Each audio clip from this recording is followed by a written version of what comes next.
A Republican fake elector claims that he was tricked into signing documents that said Trump had won the 2020 presidential election. The former chair of the Wisconsin Republican Party, Andrew Hitt, had told Anderson Cooper on Sunday's 60 Minutes that he was bamboozled into signing an official document that Trump had won his state and that he was an elector for Trump. Now, who tricked him? Who tricked him? He said that he was advised by the state's GOP legal counsel to sign the documents as a contingency case in case the Trump campaign's legal case against Wisconsin's election integrity succeeded. Okay? So the Associated Press reported at the time that the former president had sought to have more than 221,000 ballots disqualified in two heavily Democratic counties, Dane and Milwaukee. Those were the only counties where Trump actually sought a recount, even though he lost by somewhere around, 21,000 votes? Now, that case was tossed out on December 14th by the state's Supreme Court in a 4-3 ruling where the court's 3 liberal justices were joined by conservative swing justice Brian Hagedorn. Now, Hitt said he wasn't comfortable with those attempts to toss up the votes, but he signed it anyway. He also said he didn't believe the voter fraud narrative, but said that he went forward with signing the document anyway in case the Supreme Court overturned the decision.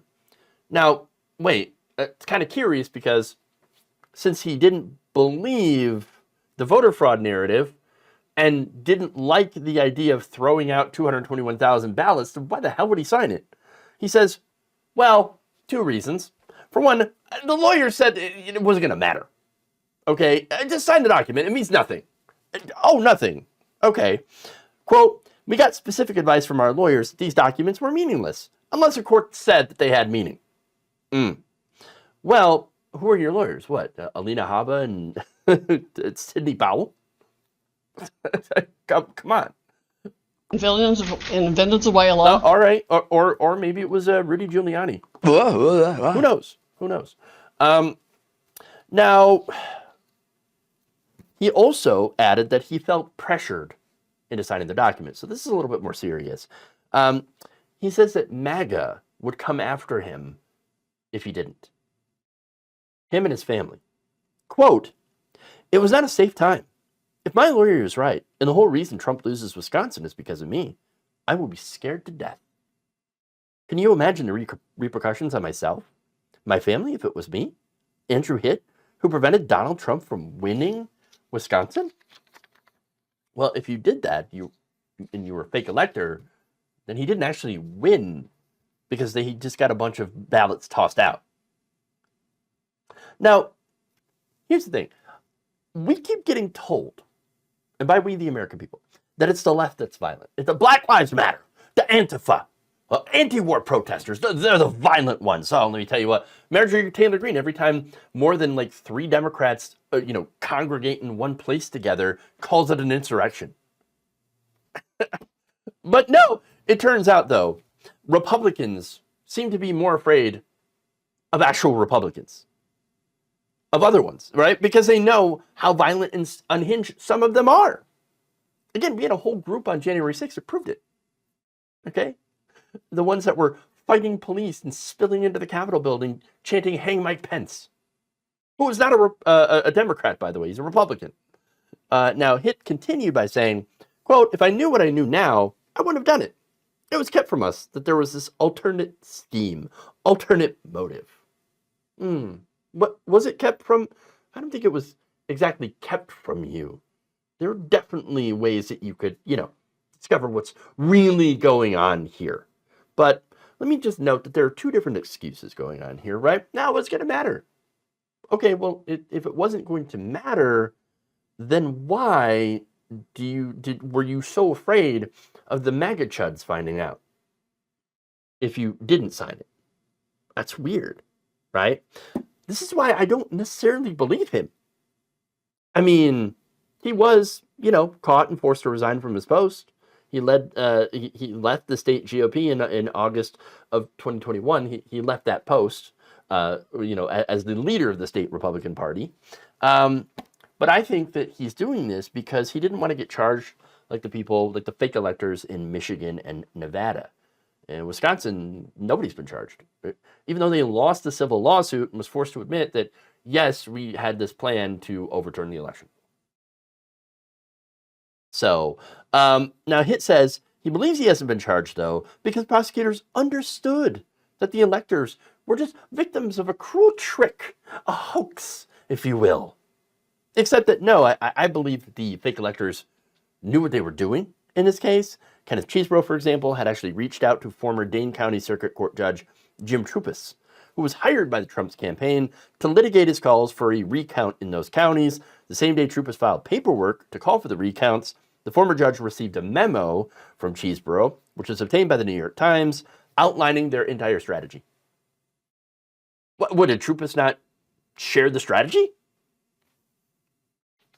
Which, by the way, argued that having a slate of fake electors was completely reasonable under federal law. That is not the case. Okay? And not only that, but, okay, maybe Trupus didn't share his notes.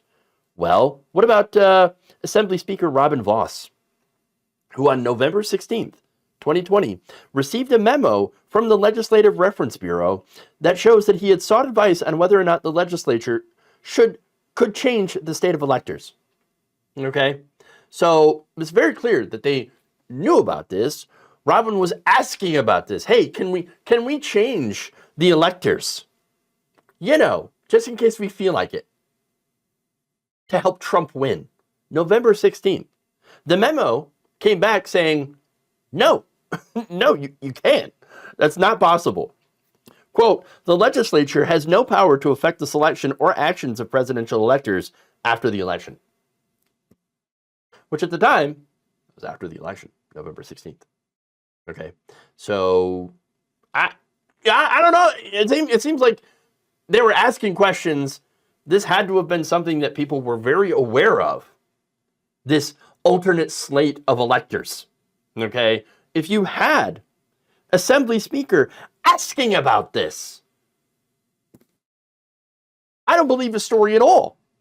I think Republicans absolutely knew that they couldn't change the results, but voted to anyway on December 14th.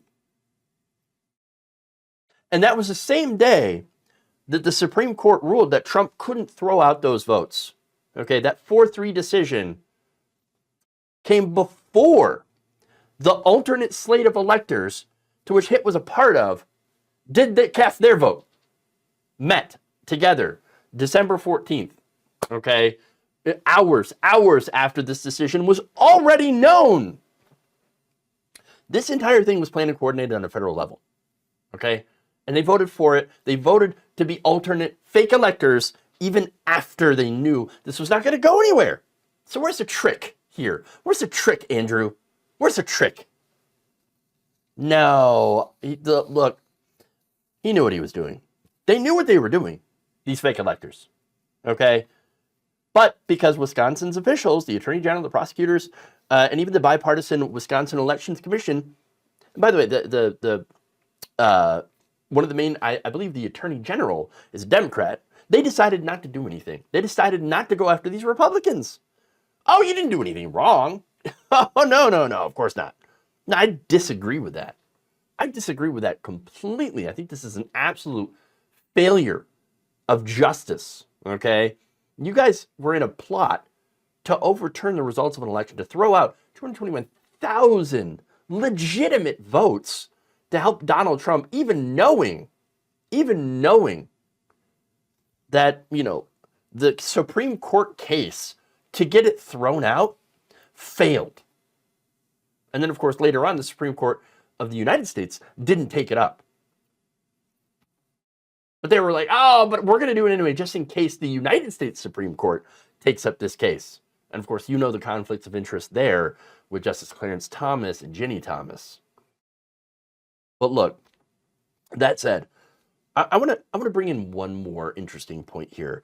And that is the Wisconsin Election Commission. Even after they protected these 10 fake electors, MAGA has already come for them.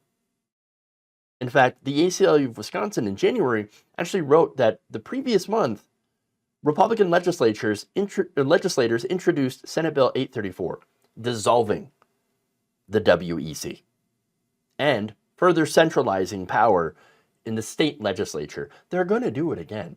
They're going to do it again. Yeah, they failed first time with the fake electors. Now they're making sure that nothing else gets in the way. This is what happens when you don't punish criminals, okay? When you punish insurrectionists. And so not only does it turn out that MAGA chuds are, more prone to political violence and intimidation, it's very clear that they are, but now they're actively trying to dismantle any agency that could ensure real election integrity, paving the way for Trump again to try to steal the Wisconsin election.